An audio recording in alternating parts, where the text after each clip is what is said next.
بسم اللہ الرحمن الرحیم۔ Welcome to my YouTube channel اسلام کی دنیا۔ میری آج کی ویڈیو جمعۃ المبارک کا نام جمعہ کیوں رکھا گیا اور اس کی فضیلت کے بارے میں ہے۔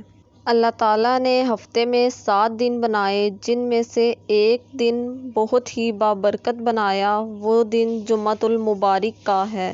حضور صلی اللہ علیہ وآلہ وسلم سے پوچھا گیا کہ کس وجہ سے اس دن کا نام جمعہ رکھا گیا، تو آپ صلی اللہ علیہ وآلہ وسلم نے فرمایا کہ اس لیے کہ اس دن تمہارے والد حضرت آدم علیہ السلام کی مٹی جمع کی گئی۔ اس دن میں بے ہوشی اور اٹھنا ہے، اس میں پکڑ ہے، اور اس کی آخری 3 گھڑیوں میں ایک ایسی گھڑی ہے جس وقت اللہ سے جو بھی دعا مانگی جائے وہ ضرور قبول ہوتی ہے۔ رسول صلی اللہ علیہ وآلہ وسلم نے فرمایا، جس نے جمعے کے دن مجھ پر 80 بار درود پاک پڑھا، اللہ تعالیٰ نے اس کے 80 سال کے گناہ معاف کر دیے۔